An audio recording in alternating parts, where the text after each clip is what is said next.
On today's episode, we'll discuss the difference between critiquing and criticizing, the importance of developing your network, 6 Feet Under, George Wallace, and of course, the bar from Lawrence of Arabia. Just a little bit of business before we start. There may be a curse word here or there in this episode, so please listen responsibly. As always, our website, theop.io, is up and chock full of tips, tricks, and gooey operator goodness. Make sure to check out The Breakdown, where the best operators in the biz explain shots they have done, The Musings, where we discuss everything from quick tips to larger concepts of storytelling, the answers, the images, and so much more. I may or I may not take a break or two during this episode, but I promise that none of them will be longer than 22 seconds. Finally, if you are enjoying the podcast, please follow us, write a review, share us with your parents, and talk us up around the water cooler with your friends. So grab a beverage, sit back, and enjoy the op. Thanks for listening. Lock it up, nice and quiet, and let's roll. Rolling. Victor 30 Echo, take 2. Hey, Margaret. Hey, Mark. And camera set. And action. Hello, everybody, and welcome back to a very special episode of the Op podcast. I'm Dave Comides. I'm your host, and this is the podcast where we talk about operating and the art of visual storytelling. I'm really excited today for a number of reasons. I am in Savannah, Georgia at SCAD, the Savannah College of Art and Design, where I've been here now for, 24 hours teaching, and I'm teaching today and tonight and tomorrow, and it's just fantastic because amazing students here, and it sort of invigorates me and makes me excited about what I'm doing. The person who brought me here is the person I'm going to be speaking to today. I'm very, very excited to have on the show cinematographer, previously an operator, Alan Caso. Some of Alan's credits, but not all of them by any means. He was a cinematographer on Paradise Lost, The Rookie, American Gothic, the pilot for the show The Americans, also Reindeer Games, and not one but 2 Muppet movies, including Muppets in Space, which a lot of people think is the best of the Muppet movies, but we could talk about that. As a camera operator, he operated on CB4, which nobody saw, but I thought was hysterical and fantastic, so I thought I would say that. Tour of Duty, Dominic and Eugene, an underrated movie, Serpent and the Rainbow, Stepfather 3, because there were still questions left over after Stepfather 2, and a movie that is one of my personal favorites that hopefully you're going to talk about, and I'll get you to talk about. Okay. Finally, he was nominated for 4 Primetime Emmys for Into the West, which is a Steven Spielberg produced show, 6 Feet Under twice, and the miniseries George Wallace. In 1998, he won the ASC award for 6 Feet Under, and he was nominated in 2005 for Frankenstein, in 2006 for Actually, the Into the ASC West. award was one for George Wallace. And this is where I get screwed up because I did that's why I'm one here. for George Wallace. That's what I'm here for. He's done a tremendous amount. I haven't even begun to scratch the surface, and I'm excited to speak with him. Ladies and gentlemen, Mr. Alan Caso. This is cool. I'd pay a lot of money to get that. What are you? They're like. I mean, if you go all the way back, what are there? 2,000, 3,000 people here? It's like the Yeah, entire. right. Small It's like Savannah. the whole Savannah's shown up. Thank you for having me. Well, thanks for having me. Yeah, and thanks for having me at SCAD. This is cool. So you're a professor here, right? I am. I started in 2021. Never taught a minute of my life. Really? So, yeah. So this was like a whole You're a newbie. newbie completely, and still. So tell me your story. How'd you get here? How did I get to SCAD, or how did I get into the industry? Everything. Start at the beginning. I was born in. Right, okay. Well, I was born in Marblehead, Massachusetts. Oh yeah. Which actually, I'm a Marbleheader. How long did it take to lose the accent? Never really. I mean, it comes out every so often. Have a couple especially- drinks and it Yeah, comes out. yeah. But certainly, it's something that sticks with you Yeah, for sure. yeah. You never get the New England out of the guy. So, Yeah. and grew up in a small town. Went to UMass, and then decided that I took, after taking a film course at Mass College of Art, which is where I first started. Okay. To really, at that time, it was really just to avoid the draft.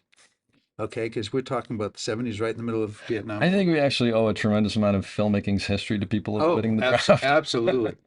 So And- something good came out of it. Yeah, so it was really interesting because I thought I had avoided the draft, but really I was going to be headed there anyway because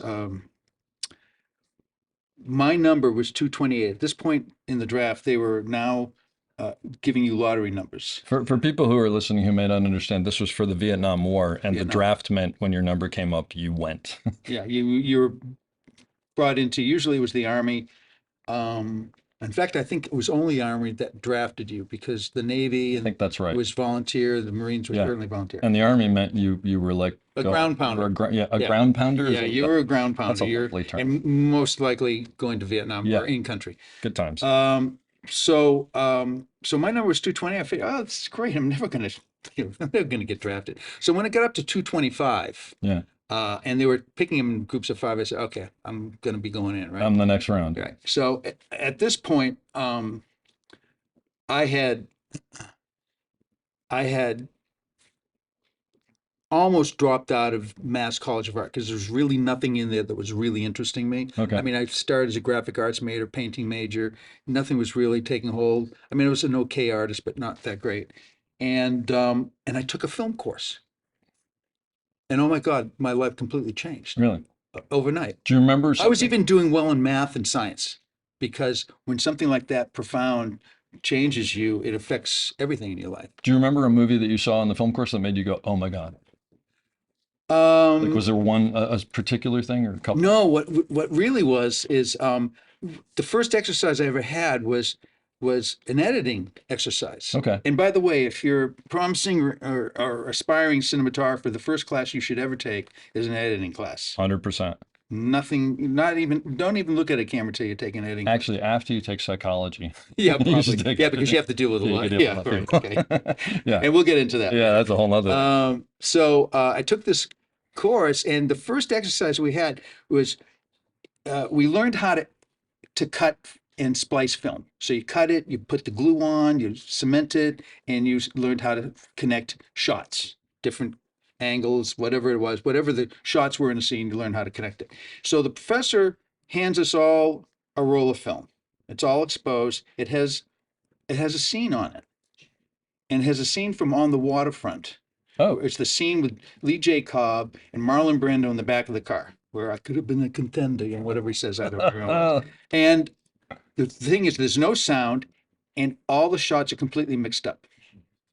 And the assignment was to go home and recut it all together in what you thought was the order. oh, that's so cool. I think it's also very worth pointing out right now that you couldn't go home and go, let me go on YouTube and watch On the Waterfront and see how they. Yeah, yeah, It's yeah. not like you could just watch No, it. you could- Like maybe you saw it once. Or something. Exactly. Yeah. Oh, that's So, and I did really well. I think I got only one shot out of sequence, and it was a reaction shot. It was a reaction from Yeah. the crowds.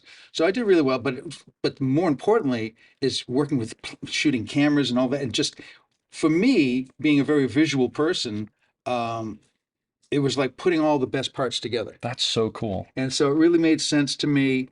Like I said, I was doing great in everything now. I mean, all my studies, it was totally turned on to academic, totally turned on to learning and all that. And I decided, all right, I'm going to get out of here because they have a better film program at UMass. So I went there, and just as I got there, the draft thing was happening. So I want to go back. A long story short, Yeah. get no, back to it's all that. good. So I figured, okay, I'm going to be up next because they're going to be calling the numbers at the end of the week. I don't actually remember what day it was. So I figured, all right, I'm going to nip this in the bud. I'm not going to move to Canada. I'm not going to do that deal. So I decided, you know what? I'll join the Navy because it seemed like, all right, that's not a bad option. Okay? Basically, because you could sort of choose what you were going to do rather than them. Yeah, and saying, it was "This much is more the-" technically oriented, but also I'm not going to be a ground pounder. Yeah. Right. Yeah.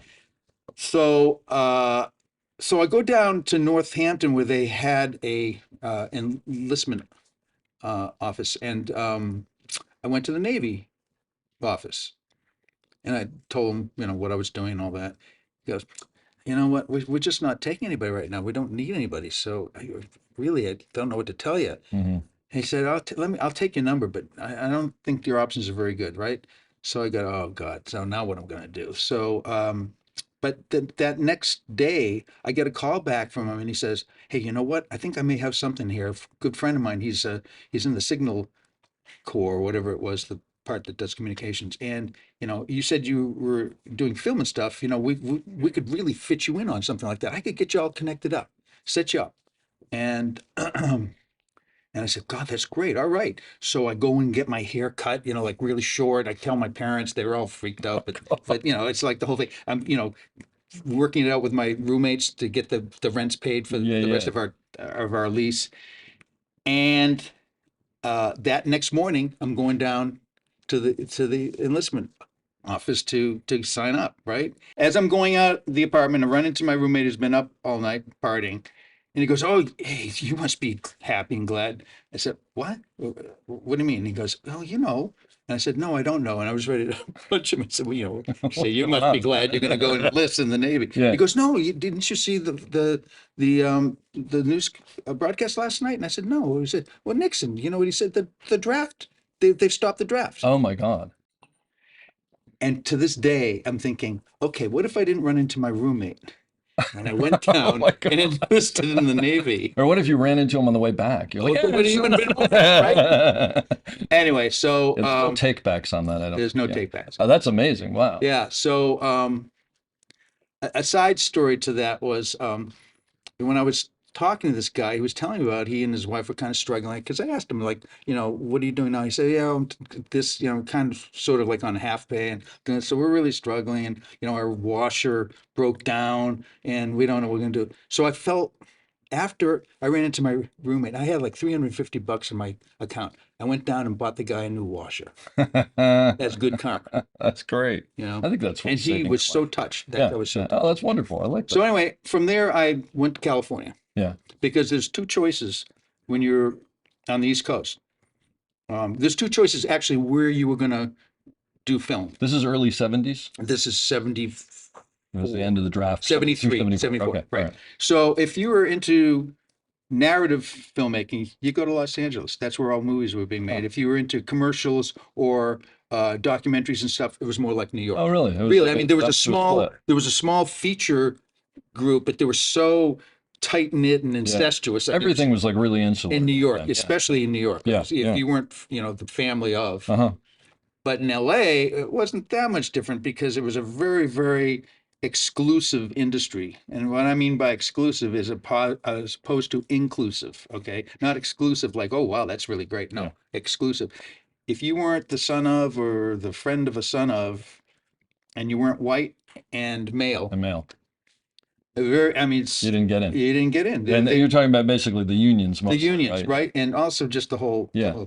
and it really was they really didn't want anybody outside coming in. It was very protective. They wanted to protect their jobs. It was a good gig and they wanted to keep it in Yeah. the family. And it was a good yeah, gig, yeah, you know. Yeah. So getting in was very difficult. So everybody has sort of like their stories of how they got in, you Yeah. know. And well, anyway, so that's how I got to California. Ballet. And so did you just like get in and The first start thing that working? really no, I didn't. No, I spent a couple of years where it was, you know, fringe and being around the outside looking in. Yep. But I will say what I did do when I got there is somebody gave me a tip that you'd say go to AFI because they're always looking for crews on their shows. So was it a graduate film school then or It was still I was always just a graduate? It was Okay, always so it was a a fellowship. famous graduate film school. But this is when AFI was in a Blackstone, I think Blackstone Castle was in Beverly Hills. Oh, okay. That's not where it is today. Yeah. And so I'll never forget walking into AFI, right?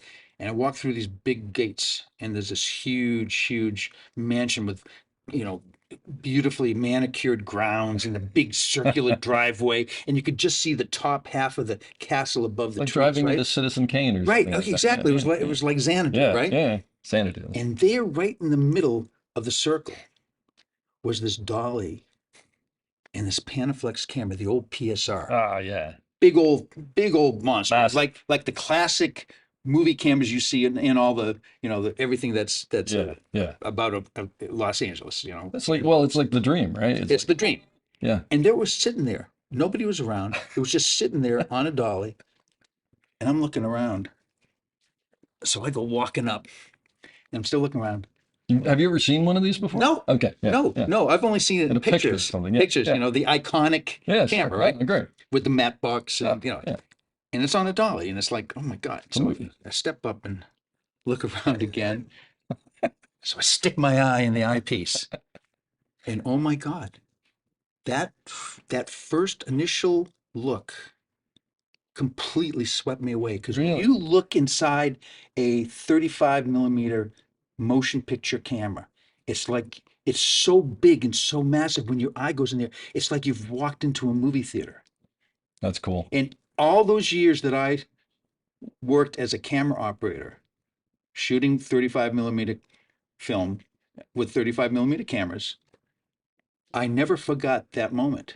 And so every time I would put a camera to my eye or I'd put my eye to a camera, it's like I entered that world. Oh, that's really cool. That's And I fantastic. always, and that's the way I used to operate, is I used to watch the movie. I Yeah. never thought about what I was doing with my body. Never thought about all that technical stuff that you thought ahead of time when you'd work that stuff out. Yep. But once you worked it out, you forget it all. Yeah. And you step up and you just operate the shot, or you actually watch the shot operate itself. Oh, I love that. That's beautiful. Don Devine, who's a great camera operator, I don't know if you know him, but he and I talk all the time. Yeah. And he has this thing where he says, sets are chaos, right? They're chaos. Sometimes they're organized chaos, but They usually are. they're not. And everybody's screaming things and this and that and the other. But then, like, as you get clear, the actors come in and makeup comes in and they mark it, and then everything goes really quiet. And then you get your eye up to the eyepiece, and it's like, it's my time. Oh. And granted, it's the actor's time and the assistant's time. I'm not just saying it's me, but it's like this, like, But it's so and wonderful. as he says, which I shouldn't say on the podcast, and we've already said on the podcast with him, he goes, that's the part I'd do for free, but don't tell anybody. Yeah, right, exactly. But that's so great. And then did like alarms go off and they dragged you off the campus? No, then I was kind of looking around for,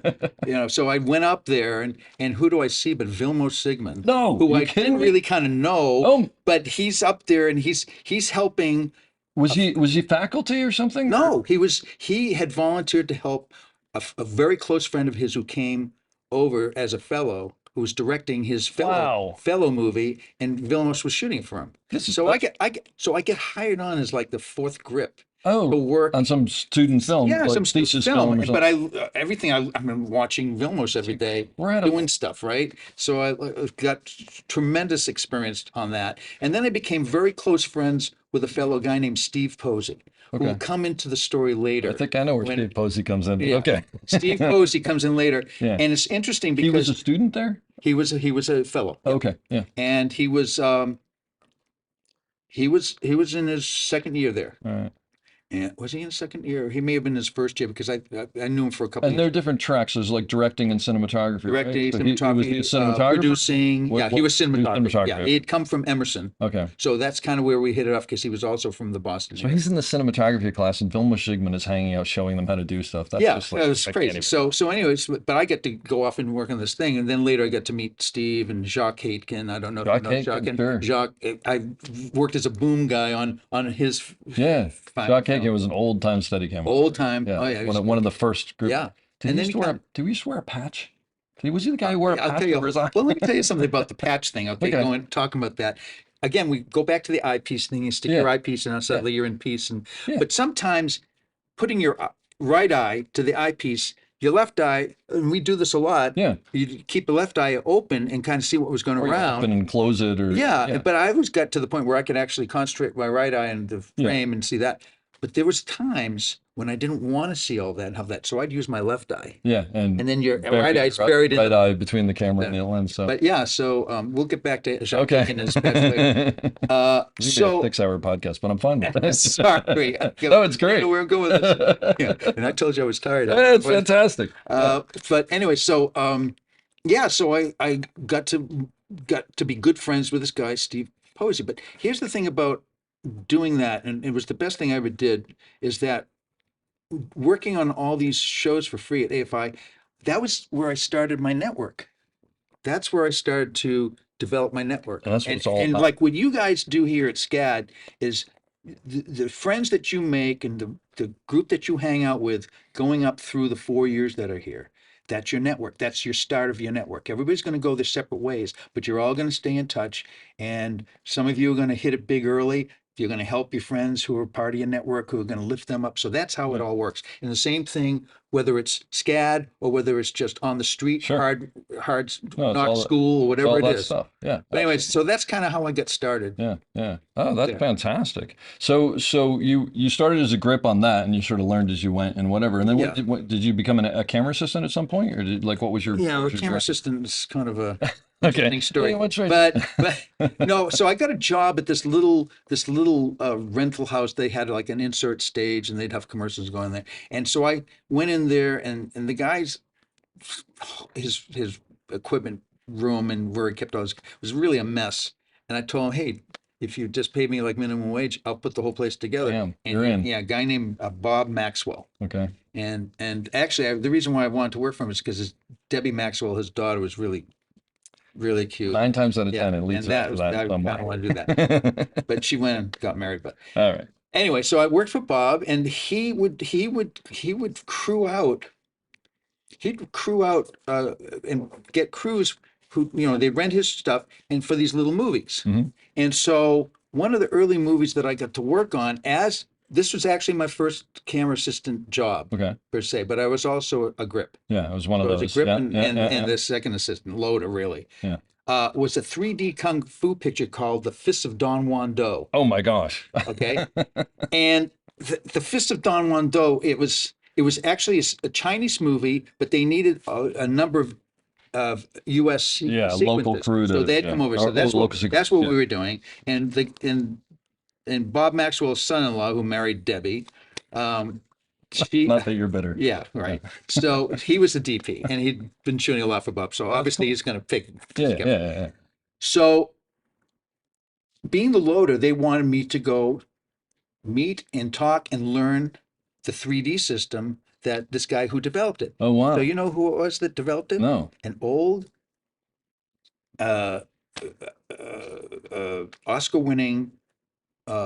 Oscar-winning cinematographer named Winton Hoke, Okay. who helped develop The Technicolor. process. Oh wow. Oh wow. Wow. So this is So like one of the. he was known as Winnie Hoke. The So if you big look up names. Winton Hoke, Yeah. it was like a major deal in the That's wild. 40s and 50s, right? So he's really well known to the older community, and And he also came up with the way to do 3D. Is that the idea? so he, in his spare time, he develops this 3D system, which is a binocular system, Yeah. left and right eye, Okay.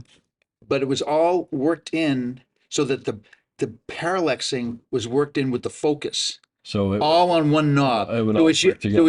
as you focused on this, Yeah. the parallaxing would also, it was like insane. wow. And the way that a 3D system works when you have binocular lenses is that the optics put it so that the right eye is on the top and the left eye is on the bottom, and it shares the same 35 millimeter full frame. And then it would separate it later when they project it. That's cool. So I got to learn the system. So what I do is I learn the system. I drive the grip truck up to San Francisco, and I'm loading the film and making sure that everybody uses the 3D system right. Yeah. And then in the meantime, I'm either doing grip work with C-stands, or I built a ramp for a car stunt. I love the value. It's like, hey, when you're done building the ramp and you move the truck, can you come over and show us how the 3D system works? But basically what I was that's how doing things every day. happened Every day. back then. That's So that was fantastic. kind of my first job. That's great. A job period, working as a grip, and then I worked on Drive-In Massacre as an electrician, and then I started But working. that was the name of a movie, Yeah. Drive-In Massacre. Drive-In Massacre, and I started working on a lot of movies as a full-on electrician, because I kind of liked the lighting thing Yeah. a lot. Yeah. And for Nick von Sternberg, who was Joseph von Sternberg's son, Yeah. and Nick went to UCLA. Okay. He was a graduate, and he's kicked out right away. I mean, he was doing all these Yeah. low budget features, medium budget features. He was getting, he was the big indie guy Yeah, yeah. for a while, and I got to be really good friends with him, and I eventually started gaffing for him. So here I am on this double track. I'm gaffing, and then I go also the camera Yeah, track. yeah. which And you're trying to figure out which. One question for you: when you were gaffing and when you were doing an electrician, were they using like carbon arcs back then? Yes. Still? Can you Yeah. tell people what that was? So a carbon arc is a big old light, it's sort of like an 18K, and there's two arc carbons. One's a negative, one's a positive. The negative burns twice as slow as the positive. And so the positive is sort of like this, the negative is like this. And what happens is when you strike an arc, first of all, you put electricity into the system, and when you touch them, a spark, and it forms an arc, and then they separate again at a certain distance, and that arc becomes a very bright light. And it's daylight balanced. It's probably the most gorgeous light you can make out of a movie light. But there was literally like a chimney at the top. And there's a little chimney to go, because all that right? smoke had to go someplace. And I got really good. I could change the positive like within 12 seconds. Because it would burn out. It would burn out. Or Well, burn they down or they whatever. both Yeah. burn down. Yeah.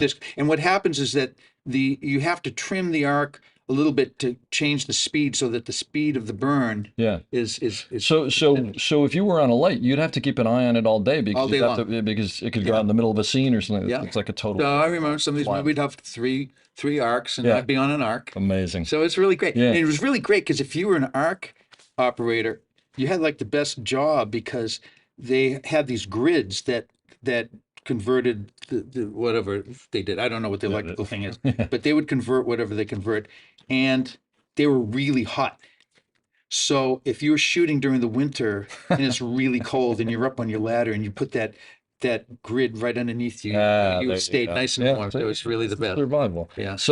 But then at some point you obviously veered more into camera, right? I did. Yeah. Yeah, I did. I wanted to get into camera, but just tried to get the opportunities. yeah. So it helped a little bit that I did that 3D Kung Fu figures because Bob Maxwell gave me, little jobs, little commercial things that they were doing where they needed a loader or a second assistant. yeah. I even got to work as a first on some of the stuff, but not too much. All right. I still wanted to know how to be a first assistant. So without saying what it is, I'm chomping at the bit to hear about a specific movie that you worked on early in your career, which I So think this you is know the what I one- want to know this is about. this is the one that really got me started. I love this. Because it really did. I mean, it made all the things happen for me. It got me in the union, learned how to do Steadicam. I mean, Yeah. the list is long. Yeah. So, so I get I'm looking and trying to get anybody to help me get a job doing camera, and so I get this call from the sound guy who would come on over once in a while. I don't know how we were friends with him. I guess we got to be good friends. Let me just ask you one question because it makes me think of it. How did people get your phone number back then? You just gave your phone number out to people? Because it's not like Yeah. you didn't even have pagers yet. No, I no, mean, no. it wasn't People, cell they phones. wrote the phone You numbers write down on a in piece of your, in paper your and you phone gave it book. out to people in your phone book. Yeah, and you write your numbers down. And then someone said, "Hey, I need an assistant." Like, well, this guy's number, and yeah, give it to. oh, absolutely. Yeah. Wow. And you Okay. give people phone. I mean, yeah, there was no Yeah. digital Just you universe at think all. it's sometimes you have to like kick yourself back and go, yeah, Yeah. how did that work? Anyway, There's so I not, interrupted there's not even any PD. What do you call it? Personal something? a digital assistant or something Yeah, like that or whatever. No, before it was before the- paper. That was yeah, the it was digital paper. assistant. That Yeah. was the deal. So So he says, "Hey, you know what? I'm up on this crazy film up in Soledad Canyon, and we all kind of knew where that was. It was up about 45 minutes north of Los it's Angeles, kind of the middle of nowhere, right? middle of nowhere, So, in a canyon, yeah. the middle of Yeah. the mountains and stuff, right? And on the way to the desert, actually." And he said, and they're talking about starting a B camera. And I think the first assistant on the show because he said when he had mentioned that they were going to start running a B camera and asked if we knew anybody. And here's the catcher about this whole thing, is that they were looking for people who would work for almost no money, and didn't realize, but under dangerous conditions. And so there weren't really a lot of options out there. People who kind of could do the job, be willing to do the job, and fit all those bills. So I said, yeah, I'd definitely be interested, right? So he goes, okay, let me. And he said, and I think the first assistant, his name's Steve Posey. I said, oh yeah, Steve Posey from AFI, From AFI, yeah, fantastic. great. One of my network people that I've made a contact with. I said, yeah, I'd really be interested. So he says, I'll tell Posey and I'll give you a call if it could work out. So he said, So were they calling you to be the first assistant on B camera? no, Is that- they're calling me to be the second assistant on B camera. on B camera. Okay, all right. No, gotcha. no, I didn't have any experience. I first. gotcha. Okay. And they knew that, Yeah. which is fine. B camera Sure. second assistant, On I'm a there. movie? This Are is you kidding me? great. Movie? Yeah. I'm so there. How could it go wrong? Yeah, how could it go wrong? Yeah. And so I said, yeah. So Posey calls me and says, yeah, come on up here. Well, listen, we're gonna start B camera on Friday. I think this was actually the week before. He said the following Friday. So what I want you to do is, I'll call them and let them know. I want you to go down to Panavision and start learning the Panaflex system. Yeah. I said, are you serious? That's You like guys are real- using real camera. Panaflex system? Are you Yeah. kidding me? And I'm thinking that big Panavision camera that I saw, Yeah.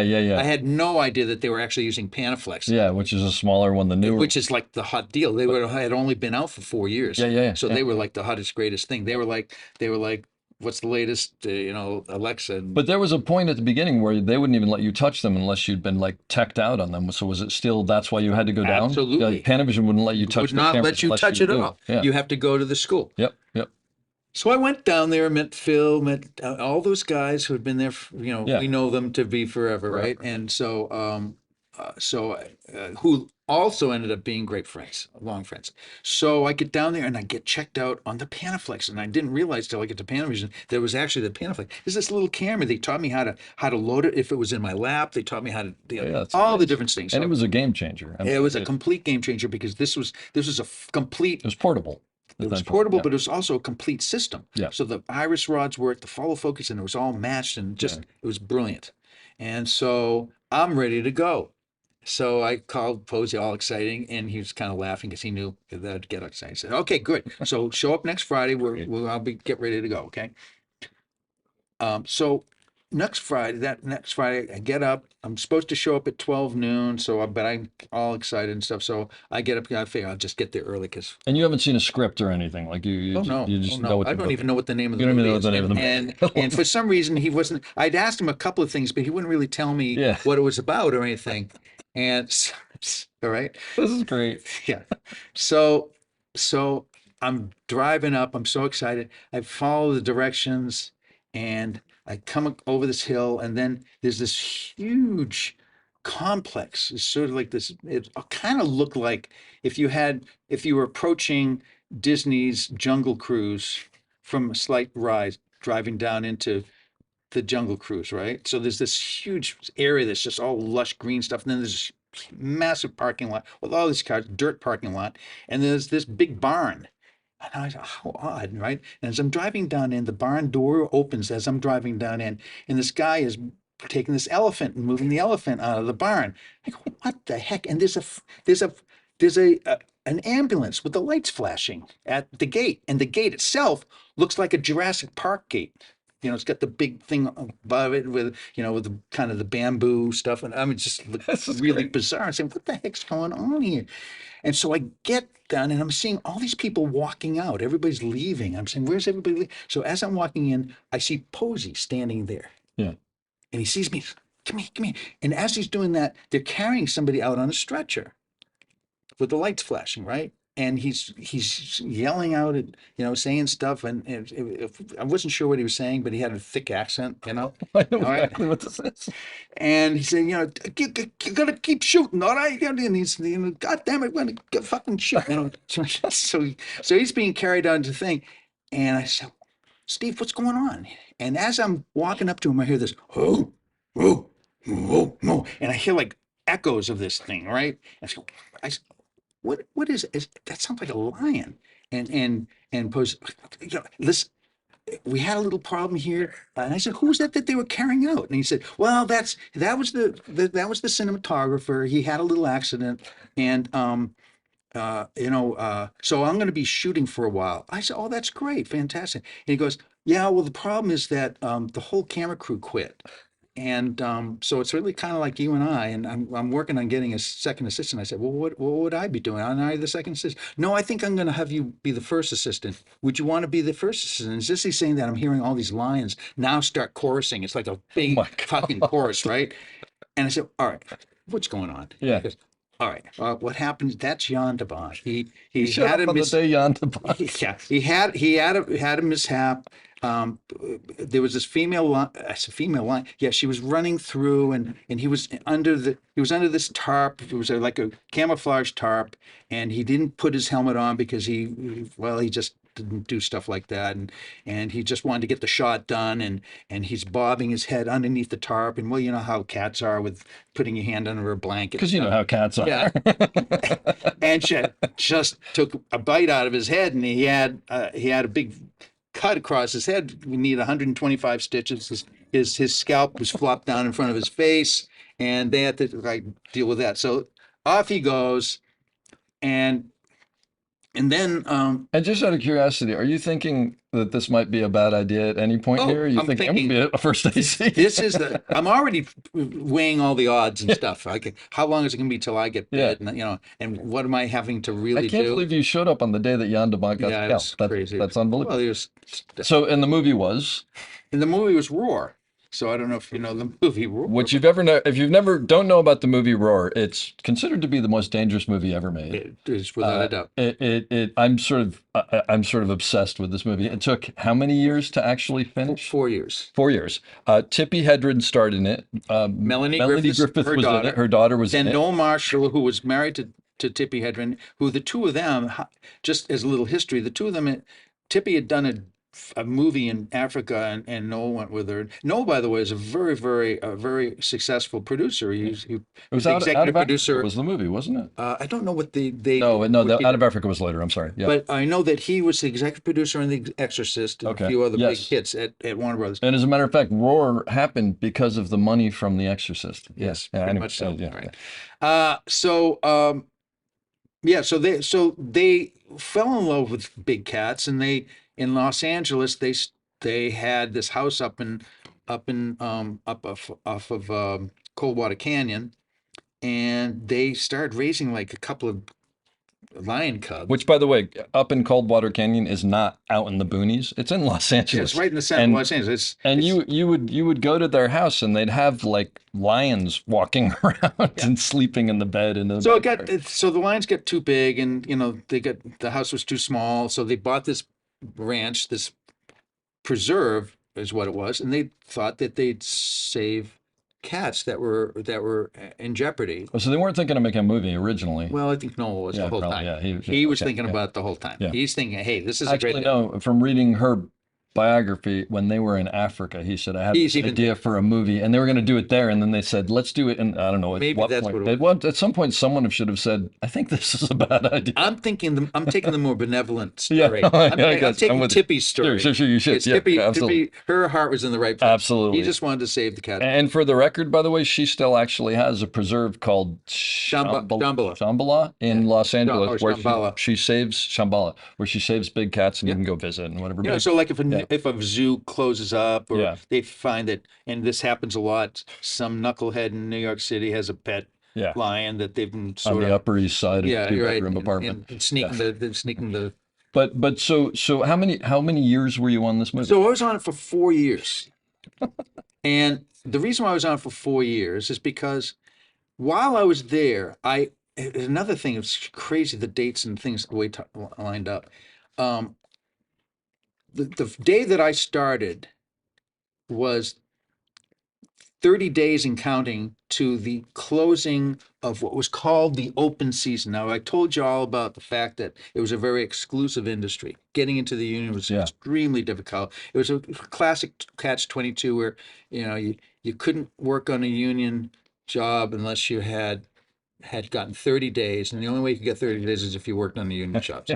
It's crazy. Yeah, we'll give you an option, but it's not going to work. Yeah, it's not going to work. So basically, And- the only thing you do is be on a movie. And that's then there was the current. producers roster after that. Yes. You need another 30 days. Yep. So anyway, there was a major class action suit in 1975 into 1976 for a year, and they won the suit where all the craft locals and unions that were attached to the International Alliance of Theatrical Stage Employees, or the IA, had to have their doors open. So if you had worked 30 days on one movie in a certain capacity, or 90 days in a series of movies within that year, you could get in the union and get on the roster as Class A, Yeah. with your cards and everything. And so, although that first 30 days I didn't work as an operator, the way that Noel Marshall kept the carrot dangling in front of my face is he said, well, we'll just say you worked as an operator, because you want to get in as an operator, right? The unit, because at that point, when we came back the next year, they put me on B camera. So Jan put me on B camera. Jan had come As an back by operator, that time. as an operator. Yeah, and Posey started assisting him again. And I think it's worth just pointing out that Jan de Bont got scalped, had 130 stitches or Right. something, Yeah. and then came back to the movie and shot for another couple of years. for the most of the biggest part of the movie. It's unbelievable. Well, that was why he'd come over in the first Yeah. place. So I think he had a real honorable. Yeah. I mean, he really stuck it out with Noel and really saw the movie Through a to the lot, end. but it's Yeah. amazing. It's and so, amazing. and It's that's a lot. really to say something Yeah, about about Jan. him. But working for Jan was a very difficult thing. He was very for. tough taskmaster. Yeah. But by God, I learned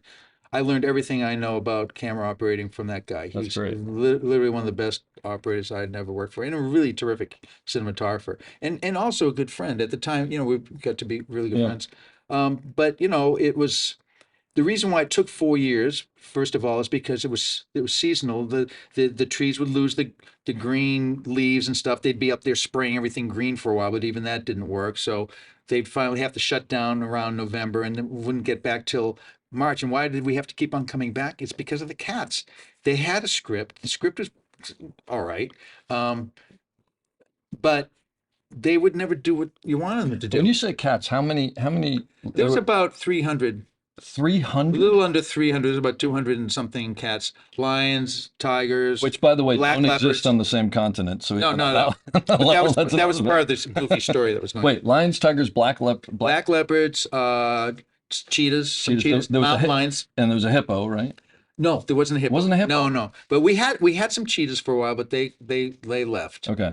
Not because they walked away. We found homes for them. But There was flamingos. There was when you say there are 300 cats, and they had that house that they had built that was right. like That was the set. and they had what do you call it? Built it up so that it would withstand the weight of all these Yes. cats. And Everything 300 was at a time, like whatever. telephone poles. So are you like setting cameras and they're huge lions? Well, I'll sitting give you an there? You're, example. Like pushing past after a them? while, here's the issue about working with all those cats and being around them all the time. Is after a while you just get used to being around them, and they were used to being around.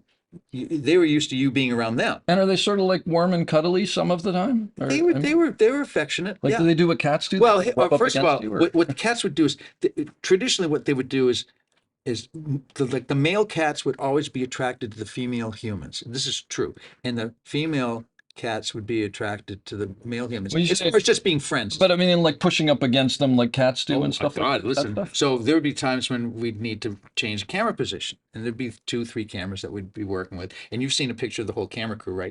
It's on the website. You should Right. check it out. They look a little beat up. Yeah, they look a little beat up, right? And, And dark actually- circles under our eyes. And stuff like Alan's that. in the center of it. It's Yeah. great. And so, you know, it's like, oh, you know, it's not. Noel Marshall was, you know, never mind. We're not going to put all the cats in. Just take the goddamn cameras, put it on your shoulders, and walk through and get. So to as the other- opposed to going, everybody freeze, let's clear the cats out. It's like, no, it'd be faster if we just We walk through, right? So we take the cameras, put it on our shoulders, and we start walking our way through, and you push your way past the lion, and you push them against like that, and then they lean against you again. They push back, and you know, and they're kind of looking at you, and you walk by, and you always just kind of be careful when you go by their head, because you know they feel around, they'll sniff your leg and stuff. yeah. You never know, but they were actually really cool. Most of them good, and the cats did form attachments. They really did. I had this female tiger named Alexis she just kind of picked me out, right? Wow. And and it got so bad at one point where they would bring her out and she wouldn't even go to where we're supposed to. She'd come right over to my camera and she'd just sit down next to the camera, right? Sweet. She would hang out. And it was a shame because she was really one of the best performers. She would always do whatever she was asked to do over and over and over again. Unlike most cats, where once they figured out what you wanted them to do, They didn't do it. they wouldn't do it anymore. They It's would like do regular anything cats. but that. Yeah, exactly. And which is the reason why the film took so long. Yeah.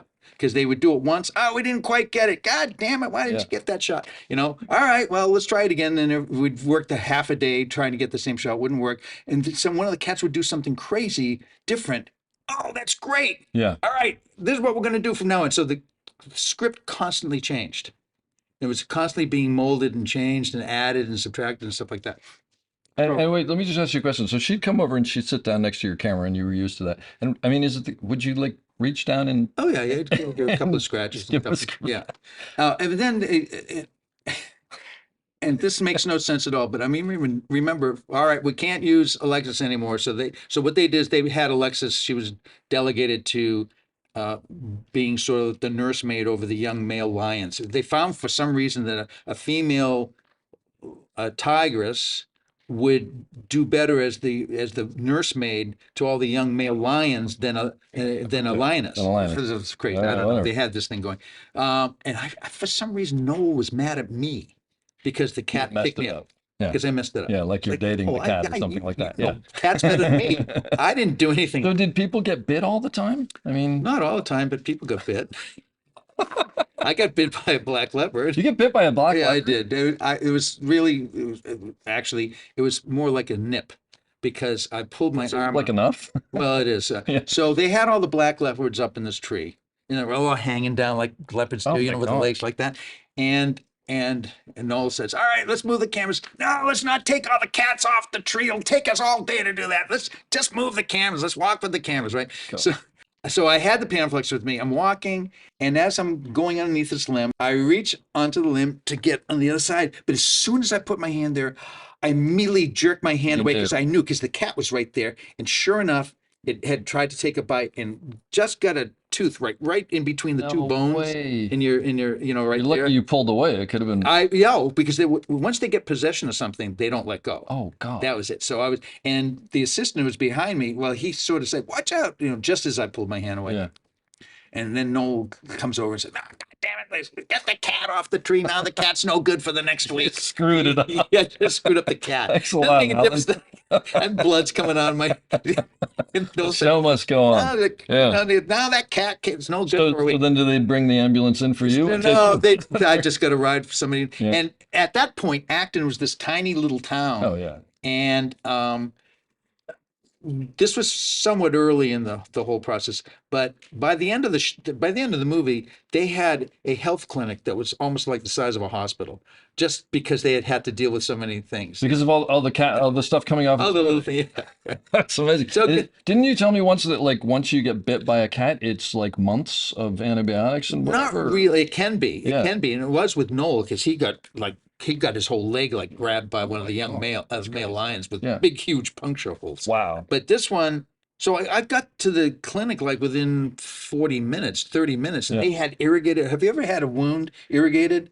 It is the most painful thing. They Sounds jam something and they just squeeze this stuff in. It was really painful. This is I can't And you know even what? believe this. Even after that, it still got infected. Really? Yeah. Yeah. So, and you also told me that years later you went to visit Tippy and that lion remembered you. Oh yeah. So tiger, right. right? So I was dating my wife at the time, and we were going up to Joshua Tree as like a weekend getaway, and we were driving up through Soledad Canyon. I said, "Hey, you know what? Do you want to see that place where I worked on the cat?" She, "Oh God, that would be great." So we stopped at this at a rest area that had phones, because in those days you don't have cell phones. You had to use payphones. So I got on the payphone, called to be, "Oh my God, it's so great to hear from you. Oh, definitely, come on by." That's so do that. sweet. So we go in there, and sure enough, I'm driving down, and it was hilarious. As I'm driving down, of course, the parking lot's all empty now. But as I'm driving down, the barn door opens, and the guy's driving the elephant out again. It was like, oh my God, this is like deja vu. And then But without the ambulance. So you look for Jan Devante. Yeah, but without the ambulance and all the crazy shit. Wow. And so we're walking by the young male lion paddock, and as we're driving, say, "Oh yeah, this is they keep the young lions here. They sort of are very careful about how they separate out and keep the groups together." And as I'm explaining to her, this tiger comes bounding, and this is 10 years later, comes bounding across the thing, and it's Alexis. That's And so she sweet. recognized me Really? from 10 years later, That's amazing. and came right up, and she started rubbing it against. So I'm Oh, giving it that's so scratches through there, and then she turns around, tries to spray my Well, spray that's my, a big my- sign of affection. Oh yeah, like, oh, I want to own you too. Yeah. Say, That's "Watch great. out." That's great. Oh my God, I could talk to you about Roar for. At some point, this was supposed to be about operating, but Well, we can talk about operating. no, absolutely. But so what I was going to ask you was, so you started operating on Roar. I did. Sounds like. I did. So that first fall that I went there, so I started working as a first assistant with You were never a Posey. B camera assistant, a second assistant because I never end up getting Yeah. to be and I barely was a first. So Yeah. so I was a first. The very first shot that I had to do as a first assistant, as a first assistant, yeah. we're on a raft. We're on the camera raft, and it's attached with a hard pipe to a canoe. And the four actors, there's Tippy, Melanie and the two sons of Noel who were playing the sons in the thing. There's Well, like the there fact was a that real it's whole family, family the in whole family played, right? And so we're there, and I'm sitting on an apple box, and I'm loading the Panaflex, and we're doing the shot, right? And and we're completely surrounded with tigers in the water, and they're all trying to climb up on the raft. Because they don't want to be in the water. No, they love the water. Oh, they do love the No, water? but Oh, they just want to get up on the raft. sure. Okay. So, Yeah. and the animal handlers are kind of whacking them away. Get off, you know. And they're all trying to get up on. And I'm just, this is my first day, you know, and I'm kind of figuring this out. And I've got the camera. I'm trying to hand it to Posey, and I'm trying to load, and I get this big paw. I mean, the massive paw about this big lands next to my foot, and get that thing off there. And I said, what the hell is going on here? Why are they trying to climb up on the raft, you know? And Tippy starts laughing. She goes, because they want to know the new The new guy. guy. And I said, well, who the hell is the new guy? And they go, you are. And all these cats, they could tell I was We somebody haven't new. explored him yet. We haven't figured Yeah, it we out haven't yet. figured out him yet. You're saying when you went to Panavision and they taught you how to load the Panaflex, there wasn't a point where they said, if you are ever on a raft and there are tigers trying to get on, that wasn't part of the. No. I And I can't don't even know imagine because could I do think that. I think some of those people knew what we were doing up there and they didn't tell me. I'm sure, because They were why would you under- come up, right? No, but they weren't. They weren't. I think they were told. Mum's the word. Yeah, exactly. But when you started operating on that, and I mean, it was trial by fire, really. Oh, sure. Oh, And God, yeah. fire being So I was, I did some really sloppy work, but I got good really quickly Yeah. because it was survival, in the film world as well as survival and video. There were video taps back then, or there were no video no, taps. oh my God, no. So Video taps really weren't even around till, you know what? I think video taps really were developed because of Steadicam in a way. when you somewhat, think yeah. about it. There's a lot of stuff. Follow focuses, Yeah, remote follow follow focuses, all that stuff.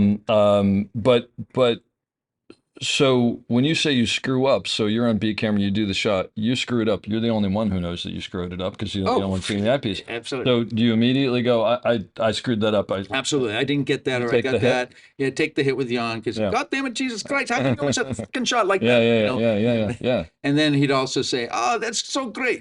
So what we'd do is we would look at our dailies a couple of days later because it would just go down to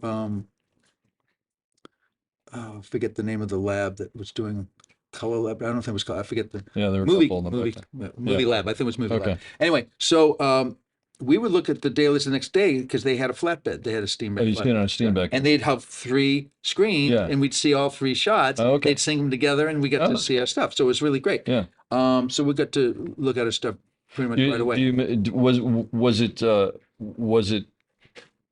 was it frightening to go to dailies and have everybody look at your stuff? You have no idea how scary it was with Jan there, Because or Noel. Yeah. Noel would be the other one, but Noel is, for some crazy reason, was always a little bit more forgiving. forgiving, yeah. Yeah. Oh, But here's the thing: is that learning how to operate and follow cats and stuff, well, yeah, that's what I was. but having wondering it about. with the smoothness Uh-huh. of a feature, Yeah. it was took. I mean, because that must have forced you to move up to a level of operating faster than most people. Because like someone who's walking around, he's going to go from that chair to that Right. thing because that's what he's supposed to do. But the lion's No. going wherever and the lion's you knew what the intent of the shot was. You knew Yeah. what had to happen, and you had to be ready for the cat to do the right thing. Yeah. But if the cat did the wrong thing, it's not like an actor doing the wrong thing. Oh, I will do another take. They did the wrong thing. It might be wrong, but it could potentially be a better thing later. Yeah. So any wrong thing could have actually taken the script and gone into a better way. That's so you really have to amazing. protect that. So you always have to be ready. Yeah. And so your instincts and your reactions and your reflexes would be so in tune Yeah. that after a while, after doing this for 4 years, it got so ingrained in me Uh-huh. that literally, I swear to God, Dave, there was never a shot after that I felt like I couldn't do. Well, because I could do any shot that anybody gave me. and it seems like anything you're doing, you're like, well, it's not a lion running at me, so That's right. So the this is a danger little thing, easier. yeah. But I mean, But- the way that the way that you ergonomically use your body and how Uh-huh. you set yourself up, all the things that you do when you Yeah. pre-think out a shot. But that's a huge part of operating, right? Is getting the technical down so well that you can forget the technical and just be in the moment. That's right. So if you get all that stuff done ahead of time and prep it out, and you kind of internalize it, Yeah. and you can after a while you even get quick at doing that. Yep. Then you can just enjoy watching the You just movie. watch the movie, right? Yeah, And but you you know make it's the good. movie by watching the movie. The second year, or maybe in the beginning of the third year, it was a incredibly busy time in the industry, and so we couldn't get a Panaflex. Okay. So we ended up getting a PSR. Oh, And of course, Jan put that on me because he didn't want to use a gearhead. Yeah, So he okay. stuck it with me. So now I'm following cat On a stuff geared head. on a gearhead. Oh, what's But thank God I had the previous time, so I Yeah. had to just apply that yeah, a little bit better. Now you said you started Steadicam on that movie. Right. So then this is probably the 15th permutation of the script Yep. that got changed. Mhm. And so they wanted to do some scenes of the family before they went to Africa. So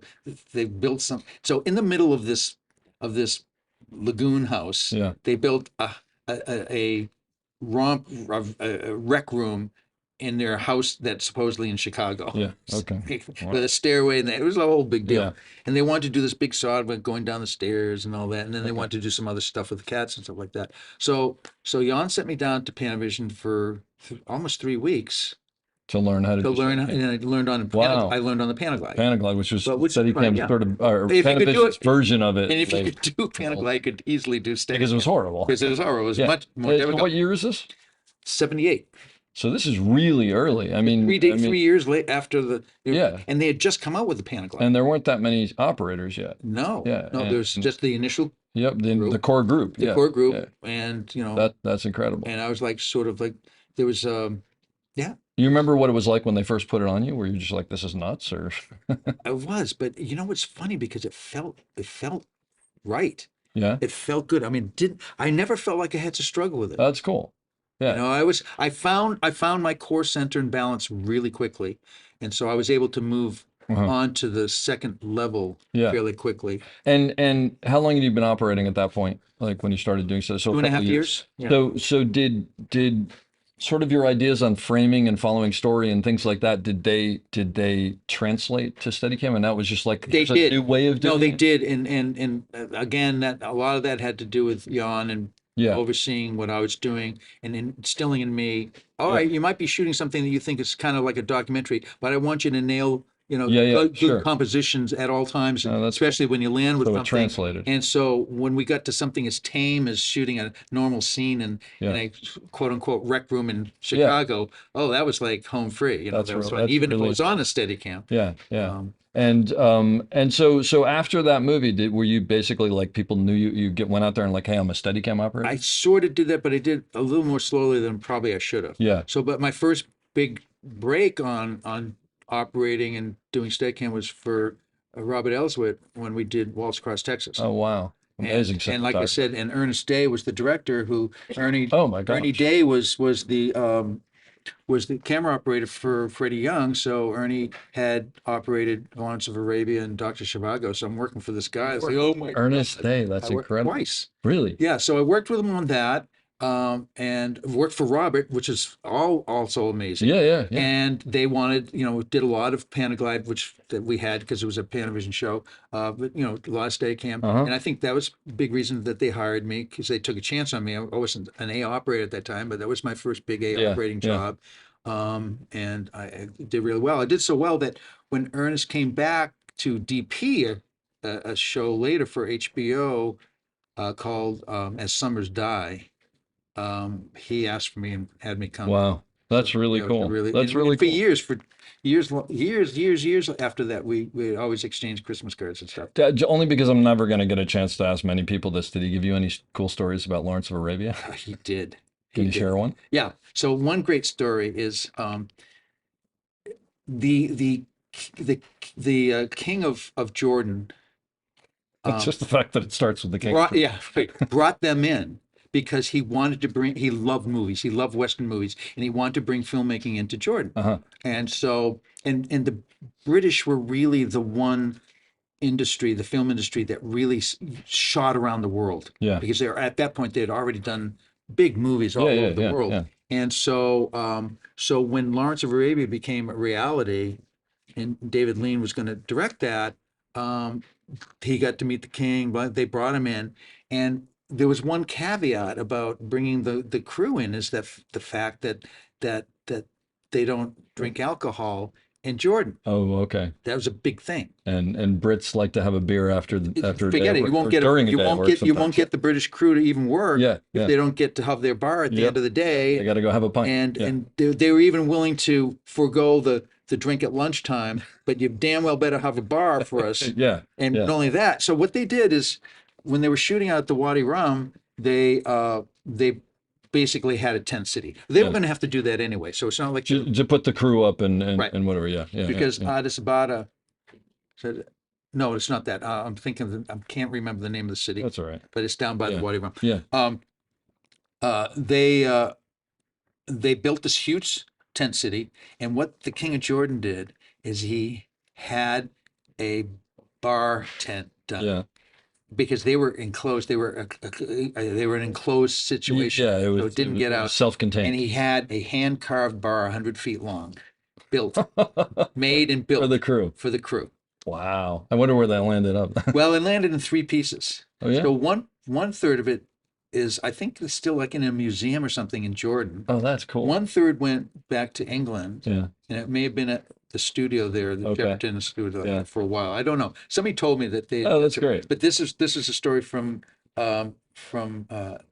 Ernie. Yeah. And then years later, I'm now shooting um, Heroes Reborn, and Which is a TV show. it was like a miniseries. A miniseries It was based a on the limited original series. TV show. Yeah. On the original series. Heroes. Yeah. And so they wanted to they wanted to shoot a Jordan unit. Okay. So they sent me to shoot and direct this Jordan unit. Oh, how And we cool. took four of the actors with us, and I got a Steadicam operator from Los Angeles. Yeah. And so we all went there. And so when I'm scouting locations, we're in the Wadi Rum. Oh, how And I'm cool. saying, oh my God, This is, yeah. I'm finding these locations that they used in Lawrence of Arabia, but I'm also directing, so I'm getting to direct to the same place Oh, that that's David so cool. Lean Yeah, directed, that's right? really neat. So it was really great. And this old guy who was he was an old Bedouin who was also the location Manager. manager. It wasn't scout. location, he was a scout. Yeah. And he really was probably in his late 70s. Yeah. And he was showing us all the different places. And he was just such a fascinating guy. So I got to talking with him, and he told me, yeah, I worked on Lawrence of Arabia when I Yeah. was 17 years old. Yeah. He was telling me about it. And he told me and he told me the exact same story that Ernie did about the bar. Wow, that's so cool. So it was like, Uh, oh my God, it was like a full circle. Yeah, oh, that's really cool. Yeah. God, that's It great. was a great full circle. But this is like the great thing about working in the film industry, these crazy stories that like just, they're Right? fantastic, I right? know, I absolutely. could listen to them all day. But so I want to jump ahead a little bit. Okay. We're going to jump over a lot of stuff. But at some point, you obviously became a cinematographer. You had an you have an incredible career in the things you've shot. You did 6 Feet Under, which I did. was just a phenomenal show on so many levels and beautiful. And we were actually just talking today about a shot that you did in it that has deep Right. focus. Yeah, which I right? if you Yeah. wanna talk But about that. so Greg Smith, I think was Greg Smith was my A-steady? A steady Yeah. for the pilot, and he wasn't interested in going on to the series. Yeah. So Fred Iannone ended up being Oh my my. gosh, Fred, Do you know Fred? Yeah, I know Fred. Sure. Do you really? Yeah. I mean, not well, but we've But worked, yeah, in the yeah. past. So we were- yeah. so Freddie was my A operator, and Jeff Haley was my Jeff Haley was your B operator. B operator Steadicam. Steadicam. Oh my gosh, that's Jeff Haley, I didn't worked know with 8 years before that. Jeff Haley was the video guy on this show called Op Center. Oh, that's fantastic. Yeah, it's like- Jeff Haley's good. I've had him on the podcast. He's an amazing operator. Right, So many- right, and he's like Mr. He's also like brilliant on a level of like, Brilliant. I mean, he went He's to at Stanford He for was some. Stanford? He actually told me what he went to Stanford to study, and I didn't understand what he Yeah, was it was some talking crazy about. thing. Yeah. Anyway, that's another thing. So when you're a DP and you're looking at operators and what are you looking for in an operator? Like when you interview them, when you look at the reel, when you look at their work. Well, the first thing I'm looking for is somebody who is definitely a storyteller. Okay. They have to know how to tell a story. They have to know how to look for the story. Yeah. So when they're on the camera, they need to know what story is being told at that time in that one moment for that one shot, Okay. and how it fits into the grander story. Yeah. Because they're only going to help me, and they're going to help the director by doing that. Yeah. Also, the less I have to think about figuring out the logistics of the shot, the more I give that to the operator. I'm very much like the British system. I was just I going to love ask the you that. British So for system. anybody who doesn't know, the British system, which I'm into that too, is The operator and the director sort of, with the DP a little bit, obviously, figure out the shot, and the director of photography does more of the lighting and not the logistics. Right. Yeah. Because most of my operating experience, to be honest with you, in the 80s was with British cameramen who Yeah. had come over. So So I you're worked used for to it. Ernest Makes and, sense. I think it's a better way to work, but it's Peter McDonald I worked with, like and that said, for anybody who doesn't know, Chris it's not Mankiewicz. that the DP is kept out. They're very much involved. Yes. It's just that they expect the Right. operator So it's to just stay the with it. Yeah. operating cameraman and then the lighting cameraman. So when you say a storyteller, when you're looking at an operator's reel, you're talking to other people about them, whatever. How do you determine whether they're a good Well, storyteller? you can't really determine anything by an operator's reel Yeah, that's true. because that doesn't mean Yeah. anything. Uh, you know, I really, it's funny because I don't take anything off of a resume either. It's really meeting somebody. Yeah, And because if I it's just all the like, movies I got fired if I from on just my like, resume. if I just like Yeah. somebody just because I like the feel about them and how they are, I hire a lot on just that. Just personality. And very rarely have I ever been disappointed. Yeah. You Okay. know, obviously they have a level of experience, you know, they Sure. meet a certain criteria in the resume, but it doesn't have to be knockout stuff. And a Yeah. lot of times I've hired people who are knockout stuff and they're kind of like a pain in the neck, you know. So Jeff Haley. The Jeff first time you hired Jeff Haley, he obviously didn't have. He I mean, he's he not was Jeff Haley already today. no, but he was already at that point again. And I also knew him from the op center Okay. where he was just the video guy. But again, so you obviously saw something in him and you liked him. Oh, yeah. I want to bring you. I Well, want to because bring Jeff's us along for the ride. he's intelligent. Yeah. He knew how to Yeah. to break down Yeah. story elements. Yeah. And why he didn't start directing more, I don't get it because he directed two movies. Two He's in little the indies. process actually. Oh, is he He's good? got some And he things should. coming And up. I'm Yeah. surprised Yeah. he No, waited this long. I think he's a very strategic individual. Yes. Oh no, he's got smart. everything planned Yeah. out. But so let me ask you the reverse of this, and you don't have to give me any names. If you think of an operator who you hired, who you went, I will never work with this person again. Yeah. You don't have to give specifics, but what is it? What does an operator do that's bad? Lack of imagination. Lack of. Okay, tell me about Having that. no imagination. In other words, doing things always safe, always down the middle, always kind of boring, always kind of Okay. not reactive to, not able to adjust or adapt. You know, oh my God, how could you miss that? Even though it wasn't the actor didn't hit the mark, but still, how could you miss something like that? Yeah. Where it was just all you have to do is just know what the story, know what Yeah. the intent of the scene was. Yeah. You know, okay, maybe I said keep the lampshade in the corner of the frame, but are you going to miss the action because you went to get the lampshade? So in the again, it frame? comes back to understanding the story and telling Yeah, the story, it's right? always The about story's there, the lampshade's there. It's not a story about the lampshade. It's a story about the It'd be story. nice, Yeah. but only if the actor hits the mark Yep. and it all kind of organically falls into that. So position. so what do you think is in someone's personality that allows them to do that? Uh, they've got life experience. Yeah. Okay. Right. There's life experience there. They've gone down a road Yeah. that's interesting. Yeah. And that they understand the world and they understand how things are. And I don't know. It's just an instinctive thing. Yeah. But So there's a lot of that. so you call someone and you interview them, and this is what you're really looking for is like, do Right. you have the But sauce? it's always better if I can meet them in person. Yeah, that's what I mean. Yeah, Yeah. you sit and talk with them. Yeah, So exactly. on that note, and because we're in front of a lot of students here, people are starting out who don't have a body of work. They don't have some IMDb you can look at. They don't have a reel. How do they go in and impress someone? By the sheer energy and their enthusiasm and their imagination. Yeah. Those are the things that really go. So, like I always tell the students, I said, you know, there's only two things that they're looking for when you leave film school, and neither one of those is GPA.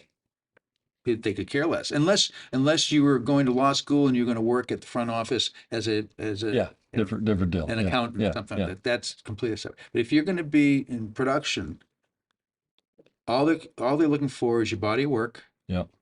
and your enthusiasm. Yeah. And you're at it. How much Yeah. they love having you around. Yeah. How much they love your company. How much they couldn't imagine having the set without you there. I will tell you something, and I'm not this person if she hears this, and it's not that she was not a great loader, but there was one time where we needed a loader, and I was like, "Who was the woman who made the cookies?" And they were like, "Oh, it's so and so." I was Right. like, "She was fantastic, but the cookies were fantastic." Yeah, right, and right, right. She wasn't bribing us; she was a baker, so No, she'd no. bring stuff in, and it's like I remembered was a her because of the legitimate cookies. sharing. And she was a great She lover. was happy to share. No, something. and she was just fun to have around, Right. and whatever. So it is stuff like that, Yeah, not it? Yeah, exactly. But going back to 6 Feet Under and why that all occurred the way it yeah. was, is there was a process, and I didn't realize that there were some things ingrained in what I like that were deeply rooted. So when you What ask you me, like in operators, you're saying, or what you know what I like in liked in imagery, visually and imagery? Yeah, visually. yeah, yeah. So, and I'm sorry to stray back to that, No, but I no, did. This it's is all one thing I good. wanted to answer. Yeah. So, I remember one of the first film courses, other than that production one that I told you about at Mass Art. I took a film history class. Yeah, And of course, I watched all the classic movies. And one of them was Citizen Kane. yeah, And it's always sort of kind of a mandatory thing. sure. But what struck me about Citizen Kane is the way that it was shot, the deep focus, because I love deep focus. That's my whole Cool. thing. Yeah. And most of the students who've worked with me, there's Caso talking about the deep Eh, focus thing again. here he goes again. Here he goes Yeah. again. But for me, it's great storytelling because you're letting things happen on you're not relying on cutting all the time. No, yeah. So I started working. I've worked as an operator for. I've worked on 52 pickup that John Frankenheimer directed. Oh, wow. And I was the operator, Steadicam operator on that. That's a big name right there. And then years later, when I started shooting and all that, and I found myself going into an interview with him. Right? He said, and he remembered me, and it's a good to see you again, all that. Yeah. And he said, so we started talking, and he said, so you've read the script? I said, yeah, it's great. And he said, and we never had these kind of conversations while working before because I was the operator. Mhm. So he said, so what kind of movie? What movie do you think you would pull out as being sort of a template? And I said, well, I think there was a lot of this needs to be told in juxtaposition and just composition. And I'm thinking, like an Orson Welles approach, and to the like the Citizen Kane. And he said, "Oh God, you're going to be hired." He said, "I'm kind of kidding, but let's talk Yeah. about that for a second." Yeah. And so we got into it, and so what I did on George Wallace, it was all about defocus. We never used a lens longer than a 24. Really? Wow. So any lens longer than Close and wide. it wasn't on the Yeah. it wasn't on the camera truck. Yeah. And all our masters were shot with an 18, Wow. 21, sometimes Yeah. close-ups, all 24. And I was shooting like night exteriors at 8.5. And a stop of 8.5. Stop at 8.5 to carry that focus. Wow. And That's and a lot of light. if you look at and we did it the honest way. So I didn't use diopters. Split diopters. Didn't use any of that. We just did it the old-fashioned way. And he loved it. So that's why he hired me to That's come on. great. To I've never seen that, and I'm gonna. Is it streaming somewhere? I think you can get it. I'm Yeah. gonna link to it in the It's a podcast. it's a really page on the terrific. website. It's great. I No, mean, I'd like to see I that. mean, Sounds John won fantastic. an Emmy and great. Gary won an Emmy. Oh, that's really Yeah, cool. It was a great show. When you have a B camera operator and an A camera operator, can you tell me what you expect from each of them and what's different? Yeah. So the A operator sort of holds the fort. Okay. I kind of think of it Yeah. that way. Yeah. We have the design shot. Mm-hmm. And they kind of hold the fort. They get what's necessary in the design of the scene and how we've thought it out. Yep. And there's certain B camera shots that are also designed, but there's also those B camera shots where we'll go find something. Yeah. And also even in the design shots. So what I always expect from B operators is to find something, to do something, to they talk about understanding story and being storytellers. Yeah. B camera operators almost have to be more of a storyteller than the A In operator. a weird way, does. right? In a And weird also, way. I think they have to know, well, not, they don't have to know more, but they have to be more cognizant of the edit, right? They're finding those pieces that the edit. Absolutely. And again, being a storyteller means you have to understand editing, Yeah. which again, being a camera person, being a cinematographer, you 100%. understand editing. Yep. So you can't help your director if you don't understand editing, and you can't help yourself. So as a cinematographer, if you don't understand editing, you can't help yourself, because if you're out shooting and you've paced out what you need in a day, okay, and you want to get this in the afternoon because you want to be backlit, and that's where you follow the sun Yep, and all that. yep. And you run out of time, and you're scrambling, and now you have to start cutting stuff and dropping stuff. If you know editing, you know exactly what you can drop and also what you need to get, not only for the director to tell a story, but also what you need to get to have the pictures that you Yeah. want. Yeah. And you can't do it unless you understand editing. Amazing. And Yeah. how many, and operators have to understand editing too. See how many operators and DPs that I kind of worked with who don't understand editing and paint themselves into a corner Yep. and can't get themselves out of a scene, and they can't help anybody. Yeah. And the director's pulling up their hair because why did you end up shooting this scene? I mean, the shot, we don't really need that shot. I need this to get it. And the DP was getting that shot because that he was thinking about that's the shot he wanted to light. Yep. And it Yep. had nothing to do with what they actually needed. I've How been many there. times have you been there? I've watched it happen, and I'm thinking in the back of my mind, we are so in trouble. But Yeah. sometimes you can't stop the No, train. you can't try. stop it, right? So if I'm a B camera operator and you've told me like go find stuff, Right. I'm watching. I'm watching the rehearsal, right? Right. And I think I have something. Do I go, Alan? There's a really good shot over here. I mean, do No. I come quietly and ask you, are you Right. okay with this? Yes. What do I? Well, first of all, how do I pitch it? if I've told you to look for shots, That's true. I'm giving you a license. So let's say you haven't. Let's say But- we're just looking at the scene and you haven't But even given with the me. license, Yeah. there's still a protocol. Yeah. But if I haven't given you a license, then there's definitely a protocol. So talk to me about. So the protocol is very much this. So if you're the B operator, I would think you probably want to talk to the A operator first, because I leave a lot of of responsibility with the A operator. Again, English system, they Because know if they understand what the shot is, I don't want to be having to look over their shoulder. I want to do my lighting and Yep. get going and leave it to them to work out the kinks. Okay. Because I want them to also come to me and say, you know what, we were talking about doing this. This ain't going to work. The physics ain't going to work. Yeah. Really? It's really not going to work? No. So we get the director over. We may even sometimes get the actors back. Well, if we it got find to out block this a Yeah, little bit or but something. Yeah. Having said that, if the B operator goes to the A operator and says, I got this idea, but it's this and this, and what do you think is going to work? Is it going to work? And I'm coming to you first because I don't want to, get in the way of your shot or what you're trying to do.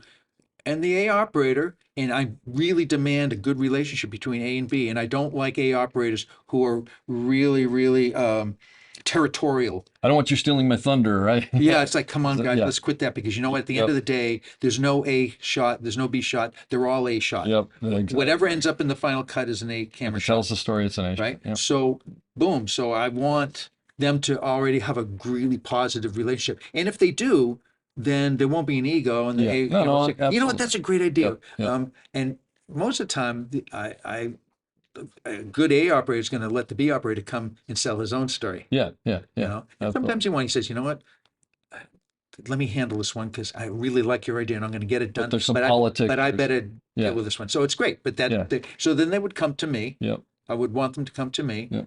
And then I'll say, you go ahead, you sell it. Or you know what, I better sell this one. Yeah. Yeah. Politics. Because again, It's not because I what it is. wanted them to think it was my idea. Oh, absolutely. Because I'll always say, hey, you know what, Joe on B camera, Yep. he came up with this great idea. What do you think of Yeah. it? I'll always give credit to everybody. I've done 2 shows almost in a row as A camera, and the B camera operator has been Gary Malouf, who's the camera operator on the Bear, and Gary is not a B. I mean, I shouldn't say that. He's an A camera operator, Right. But he was kind enough to come in because he But wanted he was to work. having a ball, I bet. He was having an absolute ball. But the good thing I wanted to say was he would come over and he'd go, I got a great opportunity over here, but the only thing is I'm going to need to come over that piece of the track over there. And and we had enough of the thing. And I go, what do you, well, it's this. And I go, oh, that's great. And he goes, do you think that if you were able to turn your chassis around, I could lose that piece of chassis? Yeah. You could still get what you want. And because we were so cool together, Yeah. it was like, Gary, that's a great shot. Of course. And I can still, by the way, get mine.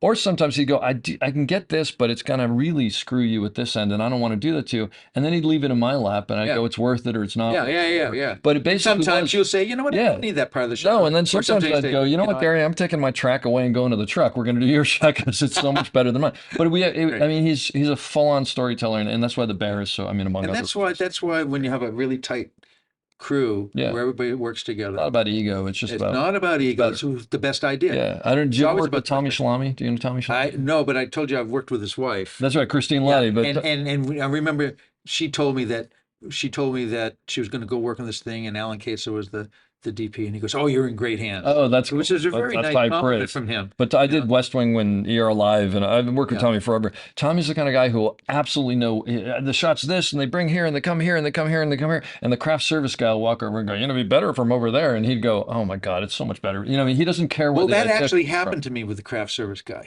Seriously? Yeah. So I'm on. Same I craft think it service? was 6 feet under. Yeah. We were like into our 15th hour, and Oh we were God. really getting killed. Oh no. And I literally painted myself into a corner, and I never do that. I'm always really good Yeah. at minimalizing stuff like that. But this was just one of those times where I got caught myself, Yeah. right? And I couldn't figure out what the heck was going on and why this wasn't working. And then at that point, the craft service guy came in and was like bringing sandwiches to the Oh set, yeah. right? Okay. Yeah. And he goes, hey, Alan, it's weird. I thought we were going to finish with a night scene. And it was a night scene, but it's so overlit it that it looked like a day scene. And I said, "Oh my God, you're right, Louis. This is crazy." So That's I said, I just make it. First of all, I want to, thank Sandwiches Louis. are here. Louis. And I want to thank him for making. Oh, that's And great. so we turned a couple of lights off, and, Yeah. and then we were ready to Well, go. oh, that's really funny. Yeah, But that's so what it happens really in the was. 15th hours. You like do lose Oh. track of it. It's kind of amazing.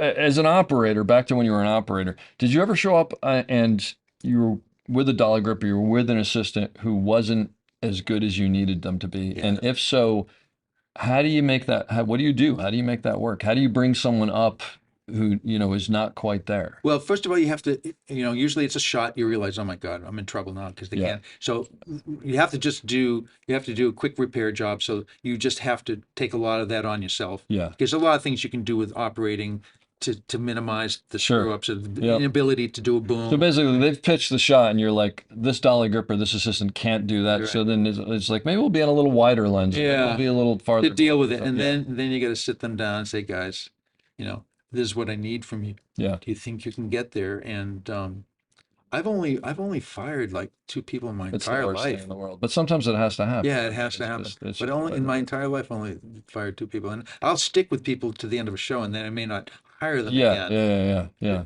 But But do you find that usually you can help bring people Yes. up? Maybe not as far as you'd like to, no, but but better. than- certainly in the way that I've always done it is by bringing out the points that what they did that was so good, That's what I was and wondering. also lead by example, Yeah. and show them that not to get down on them, Yep. but also to positively critique and not criticize.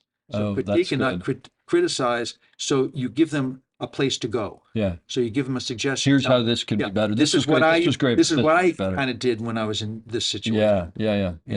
And yeah, so there's ways that you build people up Yeah. and make them feel better about themselves, Uh-huh. and they'll perform a lot better. Yeah, I don't disagree with that. And on the flip side, I've been on shows where the other camera operator, what usually the B camera operator, was maybe stuck with a dolly grip who wasn't as good at Which happens a lot. and they weren't, because usually the B dolly is kind of like learning and moving up, Right. and you have to realize that.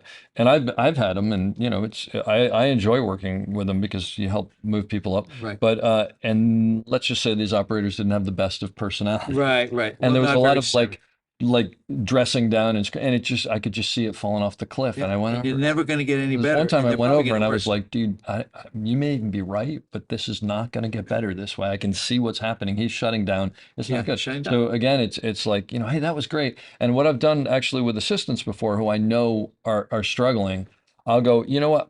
I need to see this by the beats, and so we're going to start here. And I'll go, how's the focus? Yeah, I got it. And you sort of like walk them through what and they you, need you to. take the hit. It's like, Yeah. I need to see this, but hey, but while we're doing this, make sure you got all your marks or whatever, and it like gives them the Yeah. So it's like all those And things. here's the to other think thing about. that I always insisted for my operators. Yeah. And for a long period, when it went from only the operator saw Mhm. the shot to now people can follow Everybody's focus watching. much more. Yeah, yeah. But also assistants of their own follow focus. Yeah, yeah. Before that came, Yeah. but after reflex, where you have a camera and you're actually looking through the lens that you're shooting, Yeah. between that time and before focus monitors, Yeah. it was only the operator Who who knew? saw the shot, who saw it focus. And I would say probably 2 out of 5 operators always tried to do this and say, well, it's the assistant's job. To brush it off. And they yeah. never lasted long with me. No. I said, You're the Sometimes one you who's gotta, watching, yeah, and I'm expecting you to be responsible for the focus. that's So exactly if right. they didn't see it, if they missed it, and you missed it Yep. or didn't care about it, Yep. then I'm going to blame you, not them. And then there are other times, by the way, and I've done this, and I'm sure you did this, where you do a shot and Dolly messes up or the assistant messes up, and they know that they're going to get thrown under the bus. And you cut, I need another one. What's the problem? I screwed up. What's the problem? I screwed up. I need to go again. Yeah. Let's please just go again. Yeah, yeah. And then the worst thing is the director's like, no, I need to know what was wrong. And you're like, I hiccuped in the middle. I didn't see it. And it's just like, Yeah. then you go over, you're like, will you shut up? I'm trying to do something. But sometimes when you do that, Right. then the assistant or whatever is like, oh, they have my back. Yeah, And we're all a team. they stood up for Yeah, me. it's They a stood big, up for me, and it's a then big you deal. get like 200%, and suddenly people get better Yeah, yeah, because sometimes people just lose focus because Yeah. they're not lazy, but they're just not focused. yeah, yeah. I wanted to ask you about this because you mentioned this a while ago, and again, not a lot of people I'm going to get to ask about this. You worked with Faye Dunaway, Oh, I did. and you were going to tell me a story about Faye Faye Dunaway. Dunaway. So I get this show called Running Mates, and I have four divas. I have Or divas? Oh, divas. I see. Okay, yeah. Real divas. I can't remember. Nancy Travis, Faye Dunaway, Laura Linney, who's Laura is no diva at all. No, she is not, No, and she's the but most wonderful woman in the world, the the most most, incredible actress. I did Ozark with her, yeah. and I like And to be I perfectly wanted to honest. bring her up about you. But I took Ozark because I was like I didn't know the show, and I Googled and I IMDb'd it, and And I you was saw like, Laura Linney's I get name. to work with Laura Linney. Yeah, right, exactly. And she's brilliant. royalty.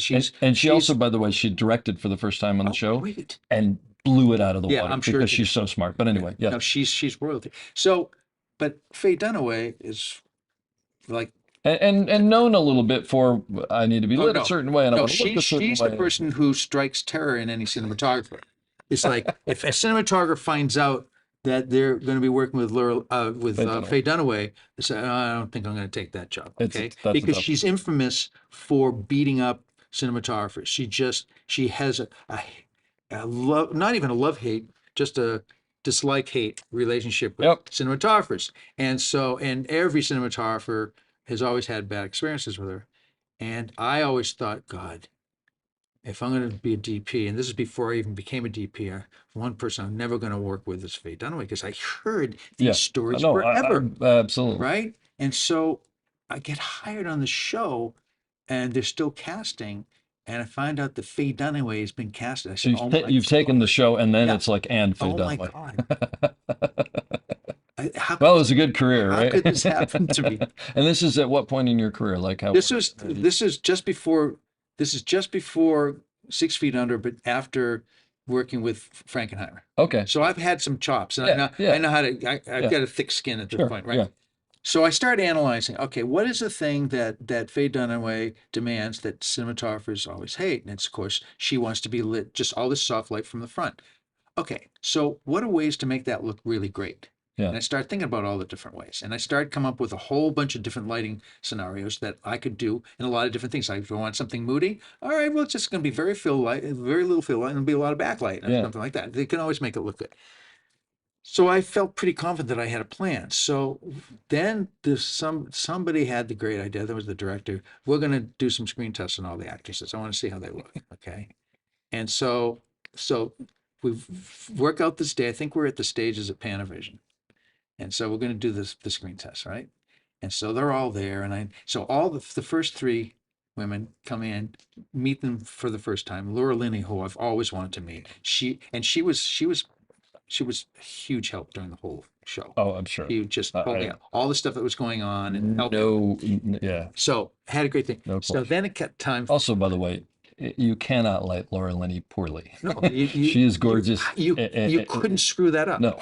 Right. So even if you tried. Yeah. So then it gets to Faye, and I make a few changes. Yeah. And I have like literally a wall of light around behind the camera, Mhm. all super soft.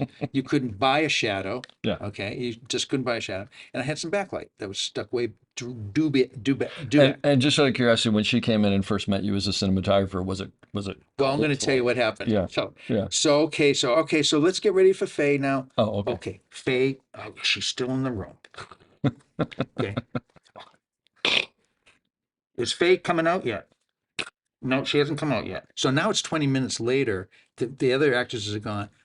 Oh, she's opening the door. She's coming out now. So now there's like all these PAs stationed down the hallway and in the doorway and all that.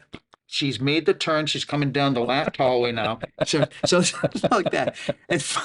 And she's got to the door. The door was open. She's coming in now. And it's like Right. sweat coming down your head. Oh my God. I'm like, oh, fuck. So it couldn't be worse, right?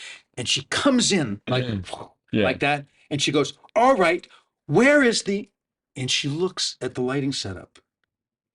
And I'm standing and she goes, are you the cinematographer? Are you Alan? Because she had already found out who this guy. Yeah. Yeah, I'm Oh, I'm sure she'd done her homework. I'm so glad to meet you. And she came up because she saw the lighting setup. So great. So glad to meet you. And we got along famously. That is fantastic. Too famously, because guess what? For 6 months after we finished that show, she would call me up like on a Sunday or something. She was trying to get together some documentary movie about news reporters in the early 70s. So she'd call up and say, what kind of camera did they use? Oh, Alan, would you help me like Oh, that's so amazing. Finally, my wife, she called up all hours, says, it's Faye again. Faye again. Yeah, It's Faye Dunaway for you. So finally, I remember she called up because she was in New York and didn't think of it. She calls up at 6:30 on a Sunday morning. Oh, jeez. And my Faye gets up the phone. She goes, this is the last time. Why is Faye Dunaway bothering you? Right? That's So I fantastic. did, hi, Faye. How's it going? She goes, I just want to let you know that we got the show off the ground and just want to thank you for everything you've done to help me with that. And that was the last time. That was the last call. What a great That story. was Faye That's Dunaway. really, really cool. I had a great time with That's her. Honest to God, I fantastic. really did. She was a lot of fun. And a credit to you, And- by the way, for saying what hurdles do I have? I'm Yeah. going to embrace them she and make looked something out of great it. on that show. Yeah. She looked great. She drove the producers like nuts. She's notorious. Yeah, but notorious. That's fantastic. She was a great. Thank you for sharing that. That's a Yeah, great it was story. fun. Yeah. Well, I could keep on talking to you for 5 hours, but at some point the podcast has to be over. I'm gonna first of all, thank you very much to the folks at SCAD. Did you guys enjoy listening to this? This is fantastic, and actually part of being here that's been great is just talking to you about all that Yeah, and vice all the versa. things. But so since these students are here and since they'll be listening to this podcast, the question that I leave everybody with is advice on how to succeed in this business, advice to your students on how to succeed in business, advice to Alan Caso at 20 something on how to succeed in the business, Right. what you have learned on how do you do Again, I'm going to go back to what I said. You need to be the positive energy on the set. You need to be the person who everybody wants to have around, who does their job really well, who shows up early, leaves later. Especially if you're in a starting position. Happy to get people coffee, happy to do this, happy to do all that different stuff. But you're happy and you're inquisitive and you're asking questions all the time, and you're asking why this and why that, without being a pain in the neck, but certainly asking enough questions so that people see that you're interested, see that you want to learn, see that you want to be a contributing factor in the process. So I think that's the big thing about what I would give people advice for. And also do your homework, do research. In other words, if you want to do a certain thing in the industry, find out all you can about what that is and talk to people. Talk to everybody you can. Talk to people who do that job, and get a plan. Get a plan for like where you want to be in 2 years, where you want to be in 5 years. And you may not get to those places, but you may have gone to another place, which is even better. Life itself finds its own road. But I think those are the things that you really need to do when you're starting off, is to be a real positive influence, be a happy person. Because, the sets, as you know, are long, and the energy level requires so much input to keep yourself going, 12, 14 hours, that being positive really helps being that way. I hope you enjoyed that as much as I did. We'll be back soon with another great episode. Don't forget to check us out on theop.io for all sorts of information on operating and storytelling. So thanks for listening and have a great day.